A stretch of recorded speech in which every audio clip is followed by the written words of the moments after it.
If there is one thing on this channel that I have avoided talking about, that I get more questions about than anything else when it comes to California gun laws, it would have to be about 80% lowers and self-built firearms in the state of California. This is something that I typically have avoided talking about. However, today I am going to finally do it, all because you kept pestering me. So enjoy the fact that you have broken me as a person and you have broken my will to live to the point where now today I am talking about 80% lowers in the state of California.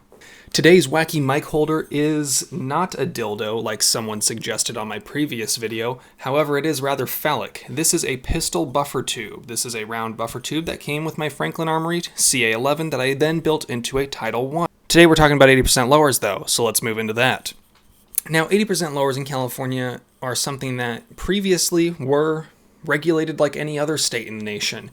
You built it, you didn't need to put a serial number on it, you drilled it out, you made it into a legal compliant firearm in whatever state you were in, and then you were good. And then the Fire Nation attacked. And by that I mean some laws were passed, and we're going to talk about that today.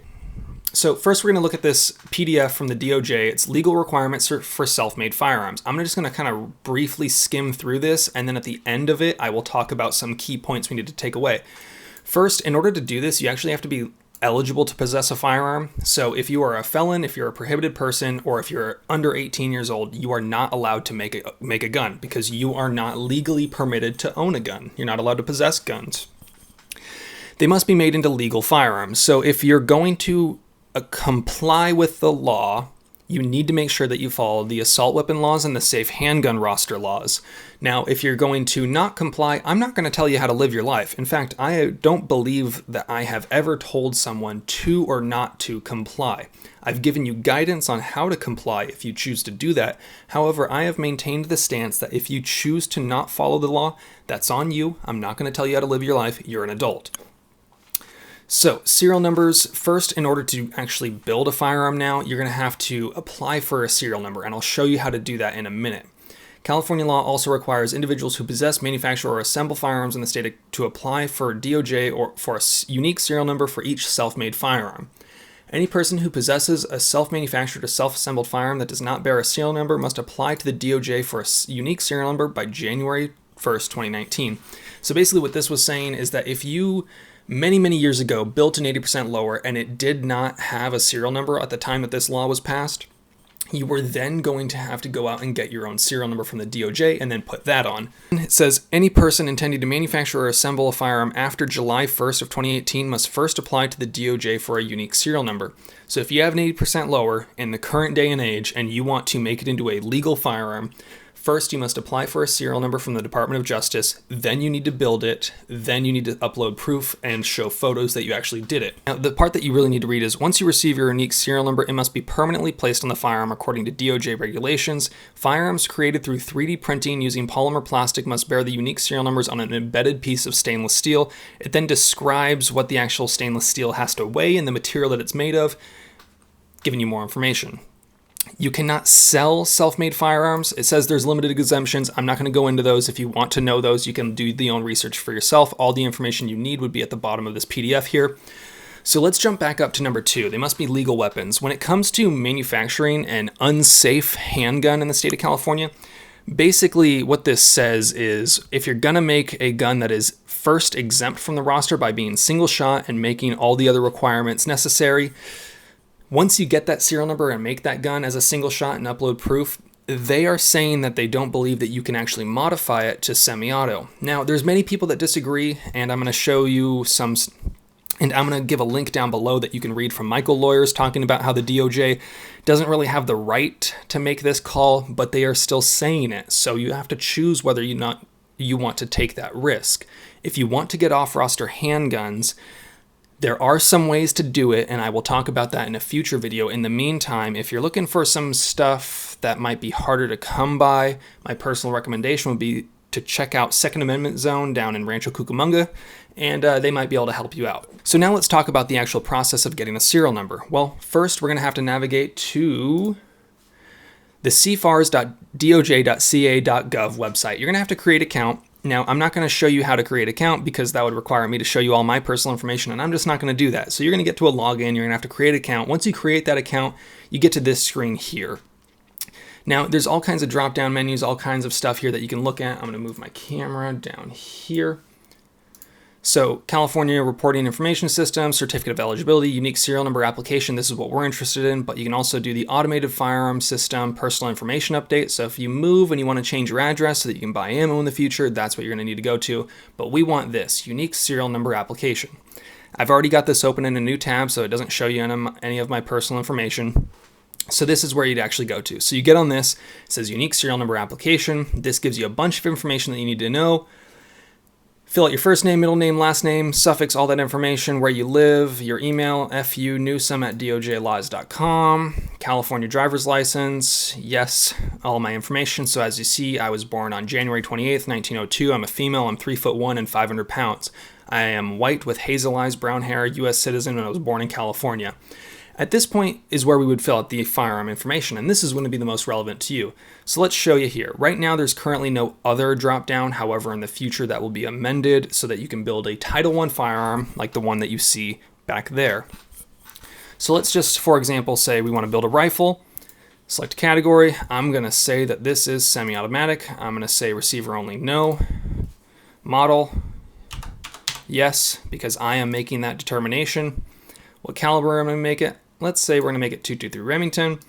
Firearm color, I'm going to say that it's going to be a black gun. It's going to have a 16-inch barrel because that is the minimum requirement for a rifle federally and in the state.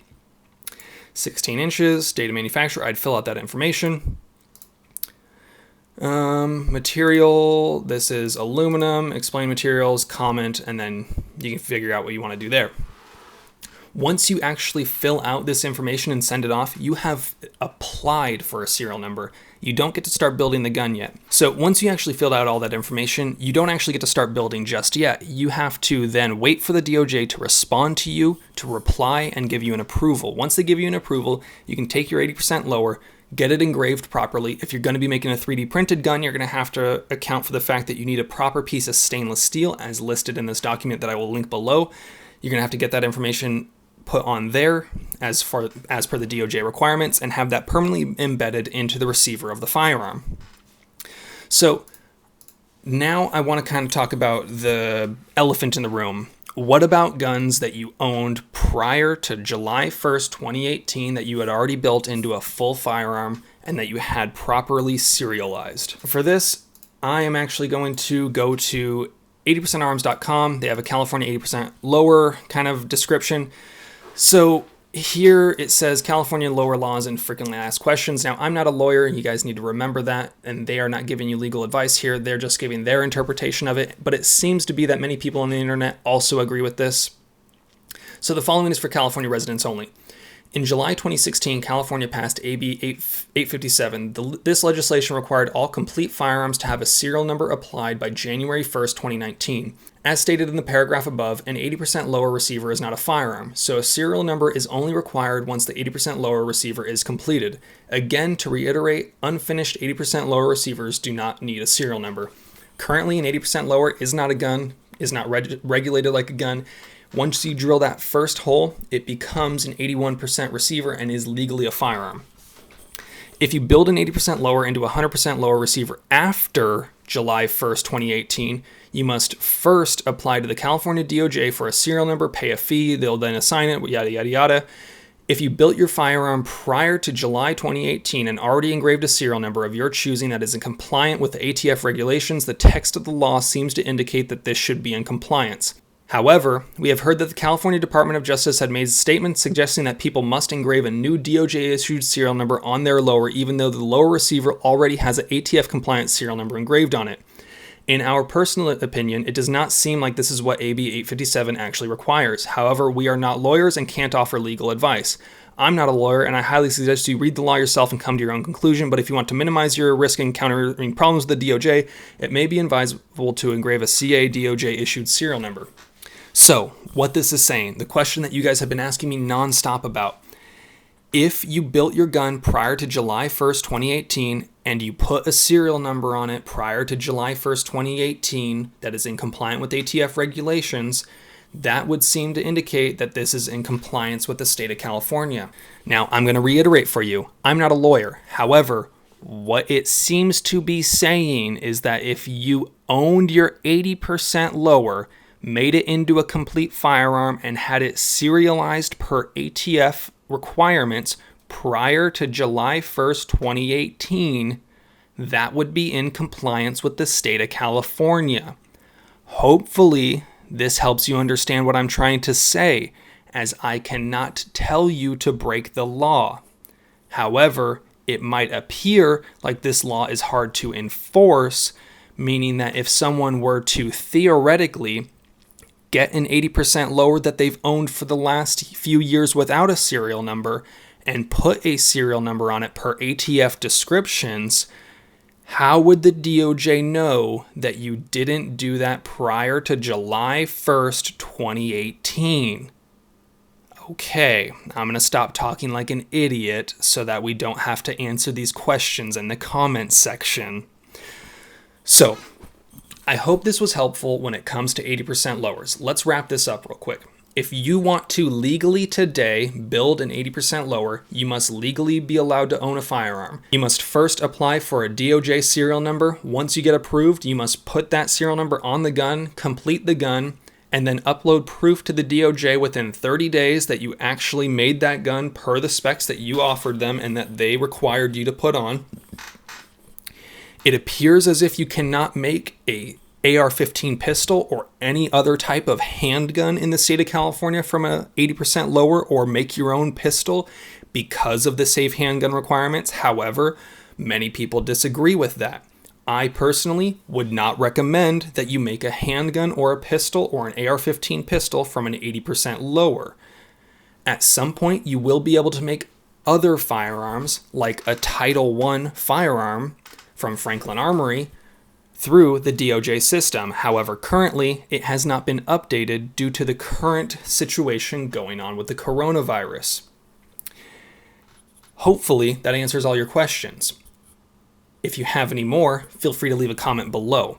I will not be giving you advice on how to break the law, and I hope that this helps you understand how to follow the law. If you choose to go the ghost gun route and make an unregistered assault weapon, I don't care. Don't tell me. Don't post that on the internet. I truly don't care. Thank you. As always, have fun, be safe, stay dangerous. Peace.